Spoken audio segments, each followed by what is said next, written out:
Good morning, and welcome to Middle Earth readings on Monday, the 20th of March, 2023.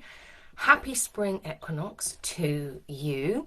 My name is Maggie Rose Cunningham. I'm your host for Middle Earth readings today. We are going to be looking at the energies that are available to us, tuning in to the flow of weird through runic astrology and through looking at the lunar month ahead.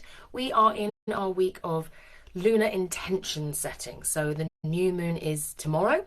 So we're going to be selecting a whole new rune to work with through the course of this month. So if you are joining me live, welcome. I would love to hear from you how you are, if you are celebrating the spring equinox on this fine and lovely day. And we are going to be what's the word I'm looking for? Yeah, we're going to be setting our new runes. Suki, do not worry, it's not frustrating. 7 minutes is you haven't missed any. We've literally just started, so you are fine. It starts when it starts. You know, I think that it's ready, and then the runes say, nope, we need to change. We need to say something different. And yes, so if you are waiting at 11 o'clock, my invitation to you always is to take the gift of those minutes to center within yourself, connect in with the rune that you're working with.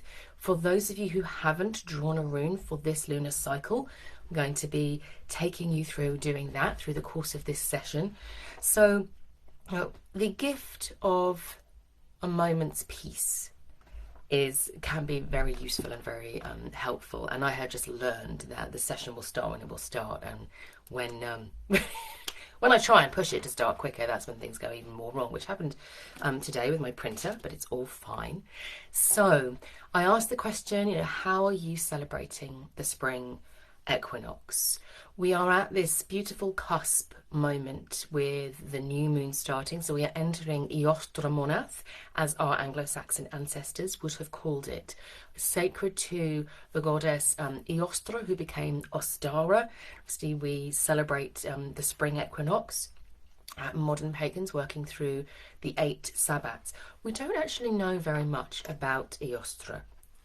We know she was a goddess of the spring and a goddess of renewal. But if we really want to get to know her, and if we really want to feel into what becomes present for us if we are seeking that spiritual connection with the earth, we need to look to the land. We need to look to the land, and we need to look to our intuitive selves, because the historical records have not been kept. And I think there are often reasons for that. There are often reasons why we are called to renew and reimagine, and not just to repeat what happened in the past. I remember looking at it was a piece, Anne McLeod, I want to say, a couple of weeks ago, and she was saying, we are not our ancestors. We are not struggling for survival on a daily basis, relying on our axe and our sword and our wits and our cunning to stay alive. Our circumstances are different, and therefore our spiritual practices need to be different. So this is why I asked the question, how are you? You could say celebrating, you could say honouring, you could say simply feeling into the spring equinox at the moment. We are in the middle of the half month of Berkano, and Berkano is one of the runes that we're going to be working with today. So here's the Berkano rune. Bang in the centre of the Berkano rune's half month is the spring equinox. And the Berkano rune is the rune of the birch tree, it's the rune of renewal, it's the rune of growth. It's often considered to be the rune of the divine feminine. And we can often focus on the newness in Berkano. But underneath that newness is also the rich, life-giving earth that nourishes the seeds. It is the womb of, when we talk about the womb and the tomb, it is the place of composting. And so our themes for this week are composting and emerging. That time when the new shoots come up and they're emerging through. And we've got this day before the new moon comes where if there's anything that you feel, yes, I need to compost, there's a bit more that I need to do. Imagine that the Berkano rune holds the energies of life and death in these two triangles. They are interlinked and nurturing, and we are sort of held in the space between them there. And we need to be able to say, okay, I need a rich and nourishing compost in which to grow, from which to emerge. Two things that I did this morning. Well, one has been a project I've been working on for the last 4 days. So I have a huge stack of paper from the last year full of ideas and insights and things that I've written down while going on training programs and while running my classes, and all of the ideas that I had about what was going to come for 2023. Huge. I mean, it's an enormous pile of paper, and it didn't matter. I kept sort of like whittling away at it, and it kept just growing bigger and bigger and bigger. And my project, since I started on Friday, has been to compost that paper. And by that I don't mean I'm going to chuck it all away, but I also don't mean I'm going to burn it. I'm just going to get rid of it and say, no, the brand new year is coming. It was about turning that paper into a resource for the year ahead. And saying, yeah, there's some things that are totally gone, totally past. There are other things that, oh, I had an idea over here, but it needs to be moved over here. It's going to create the nourishing space for that now. So how do you turn all of the energy and all of the outputs and all of the things that you've done in the previous year into that fertile soil for what you need in order to emerge into fruition? So I've got one more stack of paper to complete, and honestly I'm telling you, it was like this high, so I'm feeling very proud right now. So this is part of my composting. Also done some work on the garden. You want to be doing that energetically. And then this morning I took my cup of tea and I walked out with the children off to school, and then their dad took them, and I went to my local cemetery, which is very close to me, and I do visit very frequently. I used to live where I could actually see it. I could look out over it during the day, and I just spent a little bit of time communing with the dead there, giving thanks and just being in a place of peace. No need to do anything, simply honouring them, honouring what was. Spending a little bit of time reading the names on the tombstones and talking to the crows and looking at the growth and listening to the birds. And this for me was that part of that process of composting, I suppose, of recognising that the crows and the birds and I, we're all here and we're present in the living world, but the dead are there with us, when we listen to them. So that was my process. And so if there is anything that you feel like, yeah, I'd like to honour the dying year or the dying moon, and recognise that it's not gone, and move on, which is often what we do in modern society. It's always future focused, isn't it? Right in the focus, right in the future, not breathing in the wisdom of what has come before. So what is it that you need to do to compost would be a question that you might want to ask yourself through the course of today. And then how are you welcoming in this new emerging energy that Berkano also represents? So I am going to be taking my work, all of the ideas that I want to work with through the course of this afternoon. I'm going to take them and I'm going to work in the local gardens. There's beautiful gardens. There's a cafe next to the gardens, and they have Wi-Fi there. Hooray! And I haven't worked in this cafe all through the winter because it's a little bit cold. And I'm like, no, spring is come. This is the right time. And they actually extend their opening hours after the spring equinox, so they are open for a little bit longer. So it feels like the right time for me. So that's one of the ways in which I'm going to be honouring my emerging process. You might want to think about, what am I going to do to just put my head above the parapet a little bit more? Imagine with the shoots, we're peeking out a little bit there. We are stepping into sovereignty. For those of you on Suna's Star Wheel, that's our theme for the full Eostremonath, is sovereignty and seership, the partnership between our sovereign self and our seer self, how they work together, that continual moving from the deep inner knowing to the action that we need to take from our sovereign space.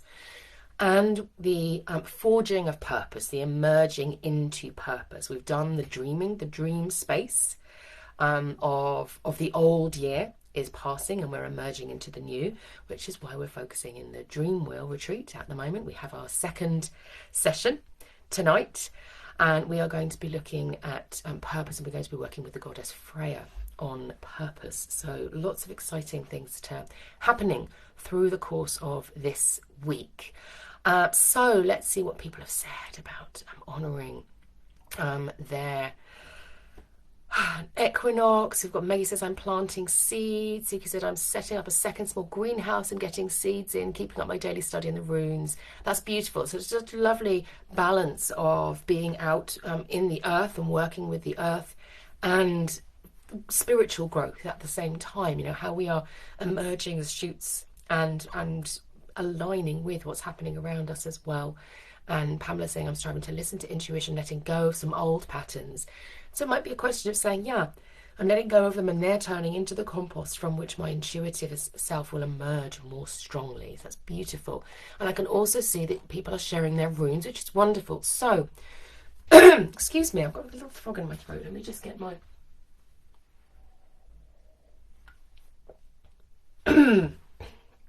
my tea, there we go. Okay, hopefully that will get a little bit better for us.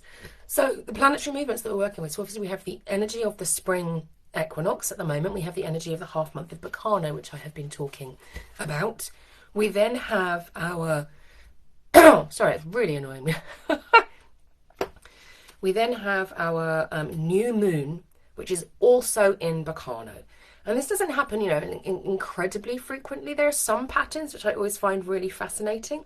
But to have a new moon in Berkano while we are in the half month of Berkano with the sun and moon, the spring equinox and the new moon, they're so close to each other, is a really beautiful energy. And so this Berkano energy is really building. Frigg's chariot was in Berkano quite a while back now.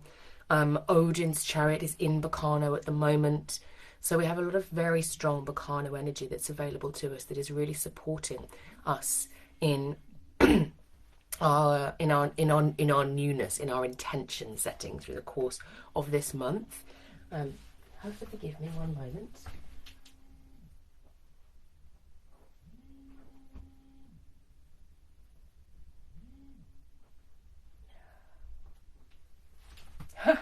I feel like it's part of the Berkano energy today. I absolutely do. My printer, I tried to turn it off like 3 times. It wouldn't turn off. It kept springing back up into life. And now the phone, which I thought I had on silent, was going, and I couldn't make it stop. Just wouldn't respond, so I had to just let it go. So this the new life energy is coming through with my technology at the moment. Hopefully it will settle itself a little bit through the course of the day. So then on the 23rd, after our new moon, we will be having 2 planetary movements through the course of this week. So we have Odin's chariot is moving into Eostremonath. So he's moving out of Berkano into the rune of partnership. So this collaboration energy that was very strong last month continues to build and continues to support. And he is talking about those sort of flights into ecstasy and that trust, that real trust of our intuitive self. Really powerful for you there, Pamela. You said you wanted to move more and more into trusting intuition. So when Odin moves, you work with the Eostremonath rune. Could be a useful rune for you to choose for the month to come. And Frigg's chariot is moving into Laguz, the rune of water. So we have, this is Laguz here with the rune of water.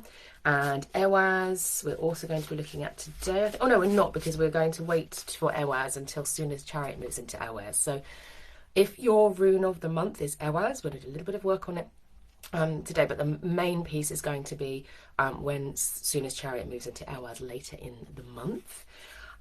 So with Frigg's chariot in Laguz, it is again that sense of quiet and rest and trusting your wisdom, and almost that sense in which the way in which we emerge, the strength of our emerging relies on our connection to the deep earth and the quiet places.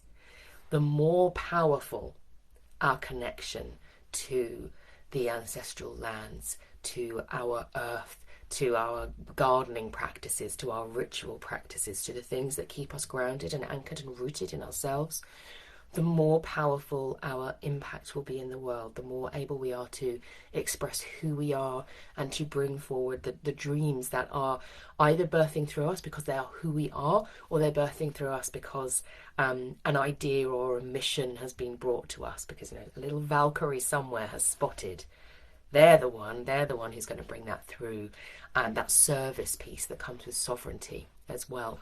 So really feeling into those things through the course of this week. So the beginning of the week has more transitions, and then the energy will settle. We don't have any planetary movements through from the 23rd, so we can relax a little bit and reconnect.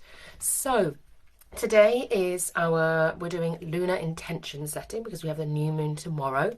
So my invitation to you is to select a rune to work with for the month ahead so that we can do some lovely intention setting with those runes. And we're going to look at 6 runes in depth, including Berkano, for looking at how you might work with those runes around intention setting. If your runes don't come up, you can use the Mag and Rose web pages. You can have a little bit of a read. You can go and do one of my recorded journeys on the runes in order to connect in with their energies. And obviously you can still share now or after the session, and Suzanne will create a thread for us in the hearth space where you can say, these are the intentions that I want to travel with through the course of this coming month. And it is always beautiful to share. That is the joy of the Hearth Space group, is that we get to tap into collective wisdom. You know, this is what I'm doing. This is my idea. Somebody else hasn't thought of that. They'd be like, wow, that's amazing. Or I'm thinking about this room, but I'm not sure what to do. Again, somebody else might have another idea that you can tap into. So you've got all of that collective wisdom to draw on as well in working with your rune. But equally for the new moon, the act of speaking or typing what it is, the intentions that you want to harness, to travel with, be guided by your rune of the month. It's very, very powerful to have that witnessed. You know, Mani, the god of the moon, he is a witnessing god. He looks down at the world, he loves humans, and he toasts us. Now, so when you set your intentions and you draw your rune and you set your intentions, you can do a little bit of a symbol, right? You can say, I am committing to. Speak what it is that you're committing to. And then you shout, Wunyo! Yes! Do a little bit of a toast. And you have a drink. There you go. Now, Wunyo is the rune of joy and ecstasy and belonging and fulfillment and all the fabulous, wonderful things, by the way. So if you're feeling that, hold on, I drew a different rune and now I'm shouting Wunyo, which is a different rune, it's a different energy. And we have experimented actually in the mastery group of awakening on shouting the runes that we've done instead. It just doesn't feel the same, you know. So Wunyo is the rune that heathens use today when we are doing symbol rites, and we use Wunyo in all of my awaken program when we do the symbol rites. So you speak your intentions and then you say Wunyo, and you can imagine Mani, the god of the moon, smiling down on you, as well as everyone in the Hearth Space group saying, yes, we've got you, we witness you. So do share your intentions. Let's see what runes people have. So Maggie has Perthrow. Karen, you've got Inguz, or some lovely, or towards the end of the food thought, which is Suzanne, you've got Tewaz is your new moon rune. Pamela, you've got Algiz, lovely protective energy there. Lisa has got Kinaz, you've got really creative energy. And interestingly, Berkano and Kinaz are on opposite sides of the rune wheel to each other. So in the northern hemisphere, Kinaz is the rune of the autumn equinox. If you're working in the southern hemisphere, you could switch them. You could quite easily switch them. But they both have a birthing, creative energy, so slightly different, but they are complementary runes. They work really beautifully with each other. April says that Berkano is my new moon rune, which is perfect, April. You are so aligned right now. That is wonderful. Let me see. And Lauren says, hello, happy spring. Wonderful. So let's have a little play with our runes. And if you're just joining, you can still share what runes you have got. So, Shannon says you've got Thurisaz. Ooh. Now, Thurisaz and Berkano are actually really interesting runes to work with. I don't have my Thurisaz rune here, but they do fit together. They are both deeply primal runes. Thurisaz can be the divine masculine and Berkano can be the divine feminine, and they work together. But you do need to work at it a little bit because it's bringing that, the power, helping them to recognise each other's power as being complementary rather than Berkano being the sort of gentle, yielding in the sense of a different type of combative energy, sort of trickster, camouflage energy, whereas Thurisaz is like in your face, can be aggressive. Aggressive is the way you might think about it. It's a bit like Loki and Thor, and they can actually get along and work really well together. But interesting that you have got those. Lauren says you've got a Thala reversed and on its blank face. So, excuse me. We'll have a little look at the reverse runes as well, because that's really helpful, Lauren, to see that you've got those. So I'm likely to move on to a new home and to a new stage in my life. Yeah, that could be really interesting. It could be about letting go. I would feel into that composting, releasing energy there, Lauren. What is it that you might need to release in order to welcome in, make space for what's new, what's coming new? And Barbara says you've got Perthro as well. So you're like Maggie, you've got Perthro too. So the runes that we are going to be working with are, so Berkano, I mean, literally for Berkano, in terms of intention setting, you can call on this rune for setting new projects, for bringing new energy into the mid. It's also quite protective, so it's useful for small ideas that you're thinking, that they're germinating. And sometimes if you've let that Berkano energy and you're thinking, I've got this new thing, it's counselling you to say, just keep it protected for a period of time. Don't go and shout out to the world, I'm planning this new thing. Let it be secret for a period of time. When I was talking about Loki and Thor, it's like Loki would keep it secret. He would say, I'm going to keep it down over here. And the Berkano energy tends it and looks after it and says, don't share it too soon. Allow it to take root. And then when you do share your new ideas, choose who you're going to share them with. Remembering that we often share our most treasured, vulnerable wishes, dreams, etc. with inappropriate people. Often partners, family members, because we think, I want their approval. There's a part of the little child self who's going, I've got a new idea. It's a bit like, my children are always coming saying, Mummy, look at this, Mummy, look at this. And I'm like, oh, yes, dear, even if I'm trying to cook the dinner. Yes, that's lovely. But as we get older, our hide, our sort of energetic field, let's say, becomes familiar. We become familiar to our friends and to our family. And they start to hold on to an energetic signature of you that is what you were. Not what you are becoming, because they have known you for so long. So they get a fixed idea of who you are. And when you bring something new in, they're either thinking, oh, that sounds a bit dangerous, I'm not sure about that, or they just don't know about the thing that you're sharing it with. They say, I think I should do this. Oh, no, that sounds a bit strange. It's not because they're just not qualified to give you a good view of the thing that you are thinking about doing. So bear in mind that your friends and family will often try and keep you safe by keeping you the same. Because they know that version of you. So that's something that Berkano would definitely counsel. And the second piece is choose who you're going to share.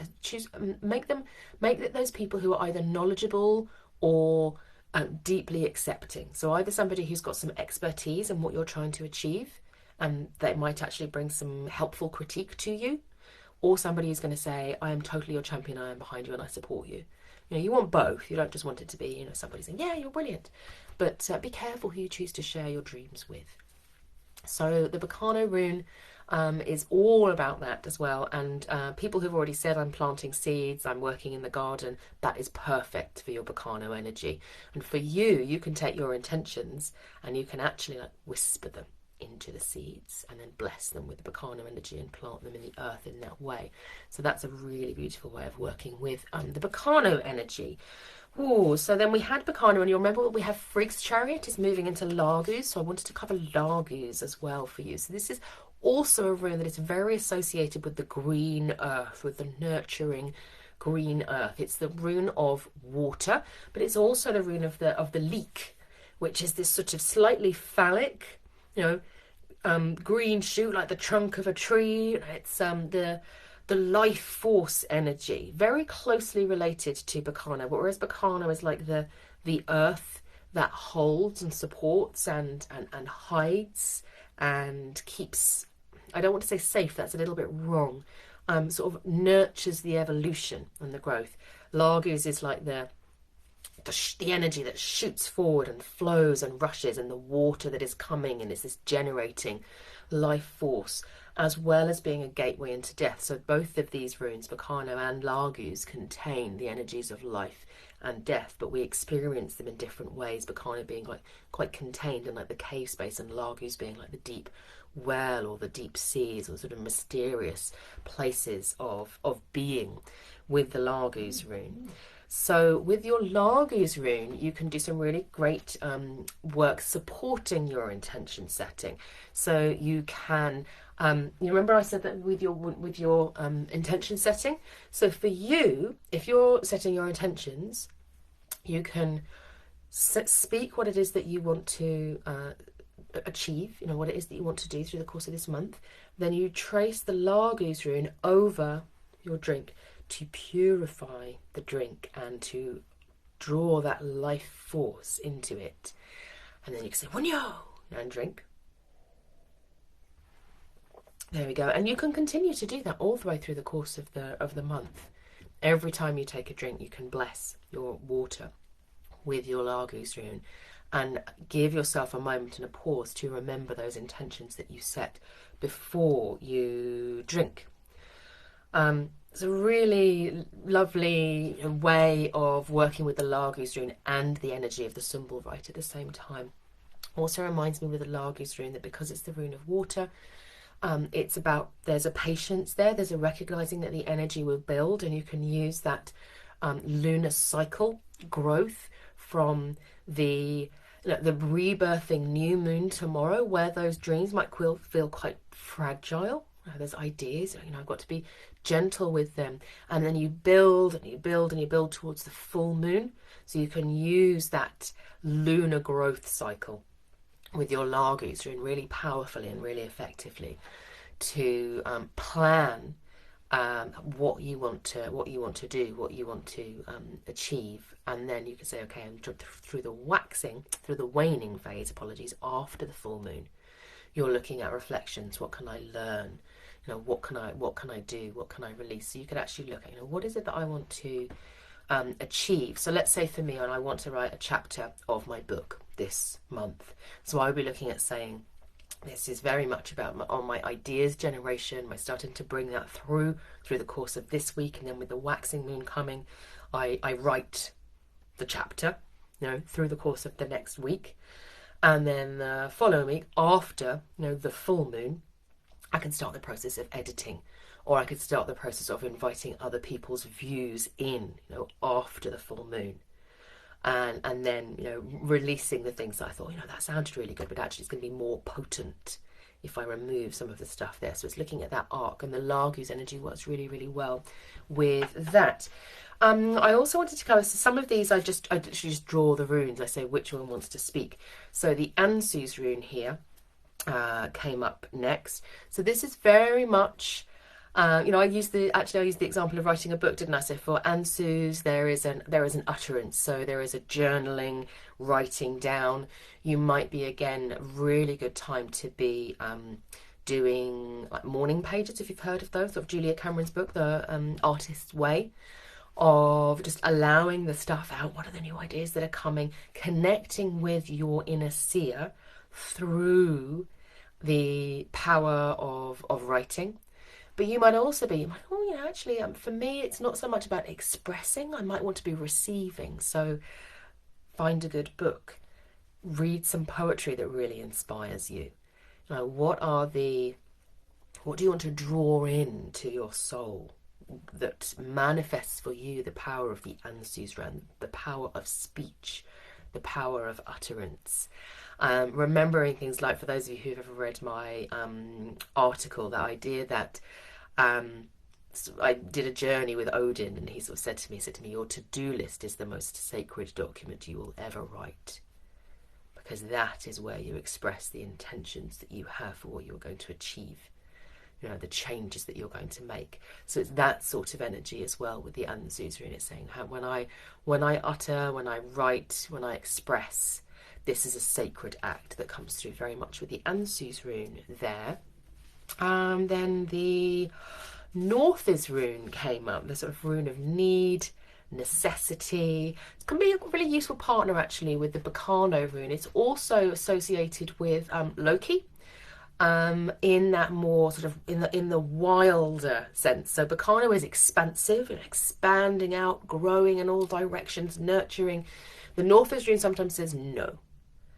Now we practice that in the half space. For those of you who came to the meditation and the embodiment session, we practice the embracing yes and the powerful no as part of our feeling into the power that the goddess Hela wanted to offer us through this course of time.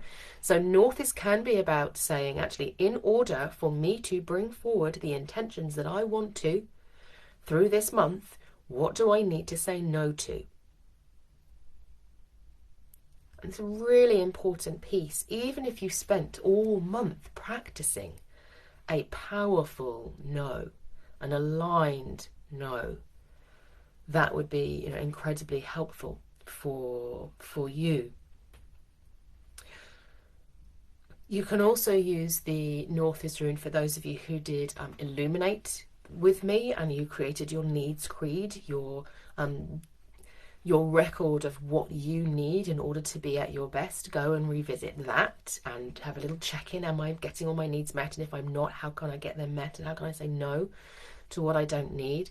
So Nauthiz helps us tune into our own requirements. And I say it might be that the Nauthiz rune is saying, actually, for you, the intentions are about self-care. Now that's what I need to look at through the course of this month. So feel into that. Imagine yourself as the shoot, the little shoot that needs to be tended and nurtured and doesn't need bright light all of the time, doesn't need the hailstorm or the overwhelm. So treat yourself like that little shoot is what the Nauthiz rune offers. The next rune that presented itself is almost the opposite to the Nauthiz rune, and they are very close together. Nauthiz is followed by Eostre. So Nauthiz is the rune of a rune of fire. So it's necessity and desire and fire. And then we have Eostre, which is the rune of ice.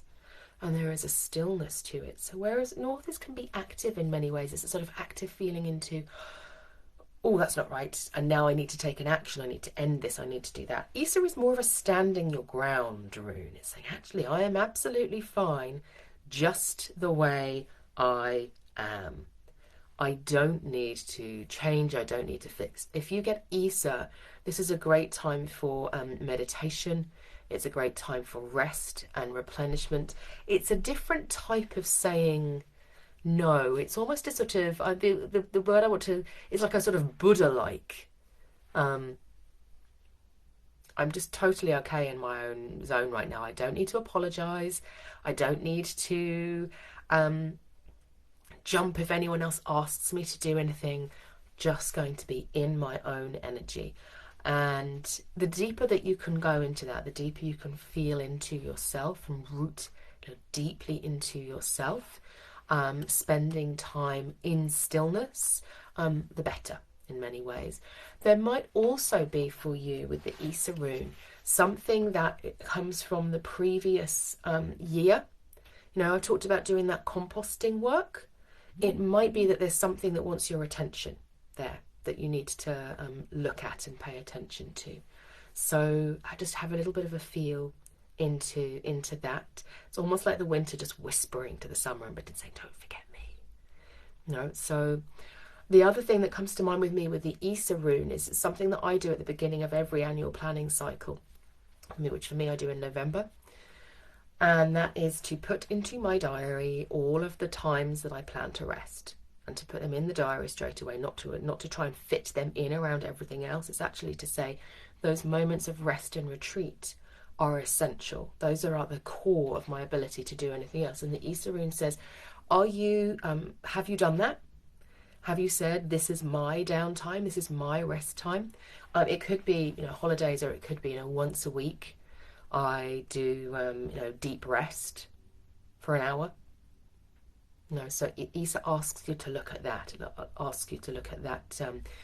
making sure that you have a place for stillness in your life. And again, do you remember that I said that the more we're able to root deeply, the more power we have available us to bring ourselves more fully into the world. That's very much about this.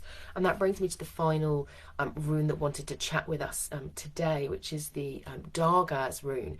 So this is the rune of the day. It's the gateway rune. It's a rune of sudden knowledge. It's almost like you wake up and the world feels different around you, and it doesn't matter what happens. Because you are different inside, your knowledge, some deep knowledge, just changes your perspective on everything that is around you, and you're like, oh, all of the things that I thought were true, actually not so much, you know. So it's can be a very sudden shift in perspective. So what you're going to be wanting to do with your Dagaz rune is just to be like, just say to myself, how brave am I being in my intention setting? Am I holding myself back from something because it feels too big? And if so, what help might I need to bring that through? And one of the things that you can do with this rune, it can be quite useful because it's a gateway rune. You can imagine this rune. You say I'm in a stuck energy. I'm in a stuck energy. It's too much. It's too hard. I can't do it. Is then imagine this rune in the doorways, whatever room you're in. You're saying, when I move from this room into the next room, I want the Dagaz rune to help me to step through and step out of this energy into a new one. So you visualize the room, maybe lovely golden energy, really bright and vibrant. Imagine like the sunrise, or this that moment when you emerge out of the darkness into the light. And as you step through, say, I am shifting out of the energy of I can't into the energy of I can.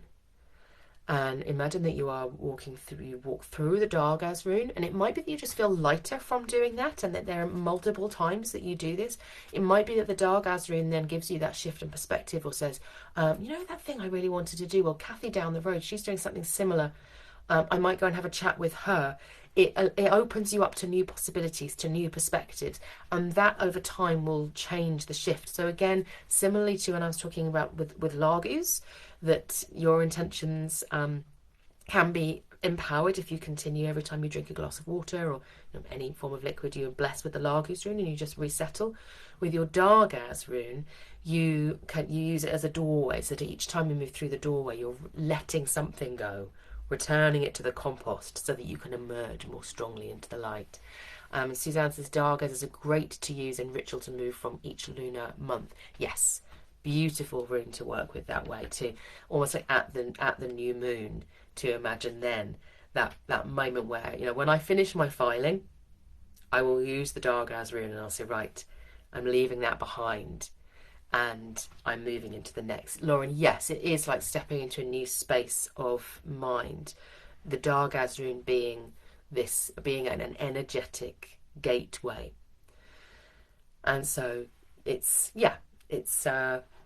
what's the word I'm looking for? Inviting the energy of the rune into your space, stepping through it, and then seeing what comes.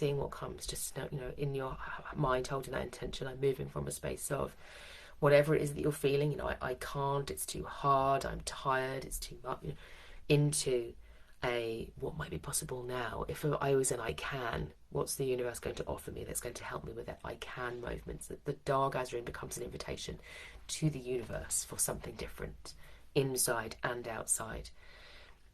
Yes, Michelle, I have used the Dagaz spectacles before, using it as a pair of lenses to sort of bring new perspectives in. Just a reminder there that if you're going to do that, if you're going to use your Dagaz rune to literally open to your psychic abilities more fully, take them off again. Don't wear them all the time, because drive you slightly nuts, because for those of you who are doing the star, we're talking about the sovereign and the seer and moving between the sovereign and the seer. So when you put the Dagaz spectacles on, you're inviting in the seer, but you then want to take them off so that the sovereign can take action in the physical world around you, in the present world around you. The Dagaz spectacles allow you to see lots of other stuff too. But yeah, you want to take them off again afterwards. I wanted to touch base on the Ostara rune. I think it was Lauren, wasn't it? I have Ostara reversed, and on its blank face. So that just like niggled with me a little bit. I was like, oh, interesting. So I just have a little feel into that. If I can find the Othala rune, I will, so that I can share it with those of you who are not familiar necessarily with the rune shapes. So we will do that, and then I'm just going to run you through a little bit, if you haven't done it before, if you've not selected a rune for yourself before, how to do that. So here's the Othala rune. So this is the rune that Lauren has. It comes just before the Dagaz rune, so it's the 23rd rune, the penultimate rune. So it's also a gateway rune, but it's a very grounded gateway rune, and it connects us with legacy and inheritance and that which has come before. It's a connector rune in that sense. So yes, Lauren, you're absolutely right that when it's on its base like this, it can be saying let go. There's something that you're holding on to, something that needs to be released. And because yours was face down, so basically that's Lauren got it like this. For me, when I do readings, and again, you need to know how your runes talk to you. When I get them face down, it's something that it's saying your conscious mind, and possibly even your subconscious mind, is not yet aware of the impact or the influence of this rune in the present moment for you. So you want to make space for that to come up. So it might be that, you mentioned, or, I might need to be moving, releasing, letting go of. It might be that there is something as yet hidden, either that you're holding on to too strongly, but also possibly something that holds wisdom that needs to be gathered before that release can take place. It's a little bit like not chucking out the baby with the bath water. That sense of here I am. Let's imagine that it's, I'm feeling a need to move on. That is okay. So what is it that I need to reap from this land, from this place, so that then the composting can happen and that release process can happen? So sometimes when you get the Othala rune reversed, it's almost like a holding on to that you might well not be aware of at a conscious level. Could be past life or an ancestral that's not even yours, but it's in your genetics, in your energetic body. Othala speaks to those things as well. So you can work with the Othala rune. You can set the intention. I want to work with the Othala rune as my spirit guide through the course of this month to guide me on what is the wisdom or the learning or the healing that I need to receive, so that I can be more free to then move on to the next phase of my legacy, the next iteration of my soul purpose. You can ask that question there. Okay, so it looks as if most people have runes already, but if you have not yet drawn your lunar rune, very simple process. You take your runes. I've got my rune bag here, so these are the runes that I use for Middle Earth readings, and I do sometimes use them for my daily rune, but these are the runes. This is the rune set that I use the most frequently. And if you've got a nice bag, that's lovely. So you can blow on your runes. And just imagine that you are releasing, a little bit like cobwebs inside the bag, you're releasing any energies from previous readings or any energies that have accrued within the runes, because they're picking up energies all of the time. And then you hold the rune bag and you just take a moment, and I like to imagine that my rune bag becomes like the great void Ginunga gap, containing everything, and my runes start to tingle just a little bit, and I am just imagining greeting all of them now, so that I'm in balance at this point. They're all there and they're all present. And then I say to the runes, which rune do I need to guide me for the most empowered month to come through Eostremonath? Just take a little breath, and then, because I'm a kinesthetic reader, so I use the body, I'm going to feel in with my hand, and I'm going to feel which rune tingles. There's one there, and I got a bit of visual there as well. It's like a golden light was coming from this rune, and it is the Laguz rune. That is my rune for the month. There you go. I'll do that live with you. This is my sun rune, so it's interesting that I felt a golden light with this rune. It was like, yeah, that's mine. It felt so very anchored, very grounded, because it's the rune that aligns most strongly with my own sort of soul essence, my energetic signature. So that's going to be fun for me for the month ahead. So if you haven't drawn your rune yet, you can follow that process to draw a rune for you for this month to come. So have a little play with what I have shared with you around what your rune might be offering you in terms of intentions to set. So I'm going to be doing that with my Laguz rune now. I'm going to do a little bit of meditation with the Laguz rune. For those of you who have Sooner Star Wheel, I give you a 6-step process for working through intention setting with the lunar runes that you can use. But a simpler way is literally just go, right, what could this rune offer me? What intentions do I want to set that align with my Laguz rune? So I could, for example, very simply say, okay, through this month I'm going to focus on being more hydrated, which actually I'd started 2 days ago, so it's interesting that this rune has come up there. And that's going to be one of the intentions that I set. But you can also work with the rune in terms of guidance that's going to support you in intentions that you have already set.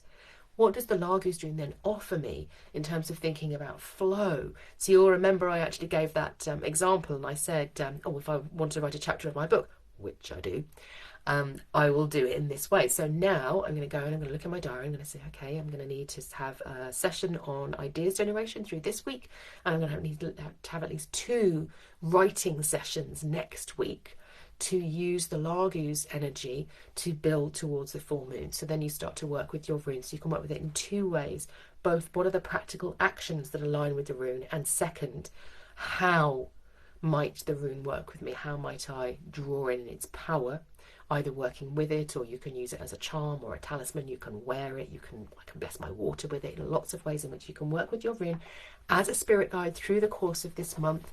So please do have a little bit of a play with your runes. Then come back, and Suzanne will be starting a thread, a new moon intentions thread, for you to share what your rune is and what you are planning to do with it, how you would like to work with it, intentions that you want to set, or the way that you would like to be guided by it.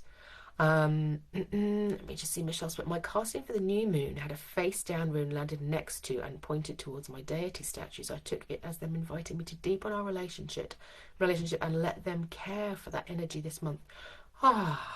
I love that. And I think that's really important. It's something that I don't often cover in Middle Earth readings. We cover it much more in depth in Awaken. I have 3 modules which are about rune casting, and the runes will do that. They will interact with each other and with your environment when you do rune casting. So that's a really beautiful example. So thank you very much, Michelle. Blessings to all of you. So just a reminder, I mentioned Sooner Star Wheel. So although the email has gone out to everybody on Sooner Star Wheel now, if you are not a member of Sooner Star Wheel, you can still join up, and your email and your soul care meditation, which supports you in integrating the energies of this full month, are still available. They're all available in the resource hub of Sooner Star Wheel. So you won't miss anything if you join now, and it's a perfect time to do it with the new moon. We have our second Dream Wheel retreat working with Freya this evening. So if you weren't able to come last Monday, but you're thinking actually that real support for purpose, for feeling into purpose and setting intentions for my year ahead, you can still join the Dream Wheel. And I've had lots of sign-ups already for the free workshop that I'm doing on rune healing, which has been in the newsletter. It is in the Hearth space, so you can sign up directly there, and we will put it at the end of this recording as well. So lovely to see you all. Blessings for your month ahead, and I will see you all next week, if not sooner.